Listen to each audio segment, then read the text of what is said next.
The city once throbbed with life. A symphony of car horns, laughter, and music filled the air.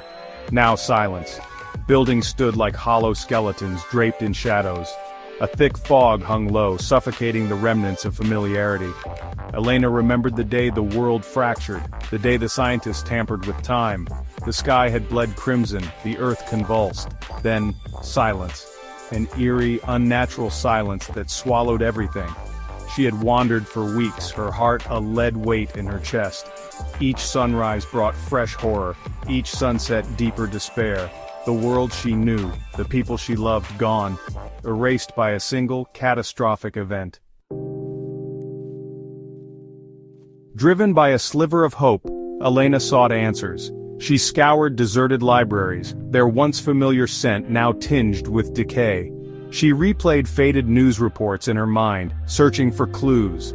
The scientists had called it Project Kronos, their hubris echoing in its name. They believed they could control time, bend it to their will.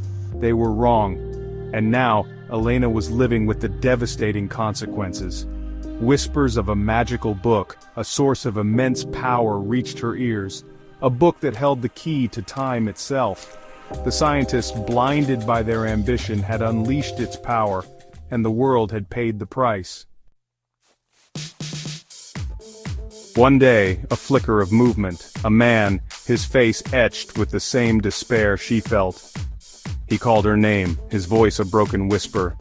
It was Thomas, her childhood friend, thought lost in the chaos. Their reunion was bittersweet, a painful reminder of all that was gone. Thomas, too, had been searching for answers, clinging to the hope of finding his family. He spoke of roving gangs, of the desperate fight for survival. He had seen the book, he said, guarded by a group claiming to possess the knowledge to reverse the catastrophe. Elena clung to his words, a spark of hope igniting in her heart. They journeyed together, their shared grief a bond in the shattered world. But the journey was fraught with danger. The air was thick with suspicion, trust a luxury they could no longer afford. They found the group, their leader a charismatic figure promising salvation. But Elena saw the greed in his eyes, the hunger for power that echoed the folly of the scientists. The book, she realized, was not a solution, but a curse. The world had changed, irrevocably altered by the cruel hand of fate. There was no going back, no undoing the damage. The only path lay in accepting the new reality and fighting to rebuild from the ashes. The past, like time itself, was a river that flowed ever onward. And Elena, forever haunted by the ghosts of what was, knew that the true danger lay not in the passage of time, but in the arrogance of believing we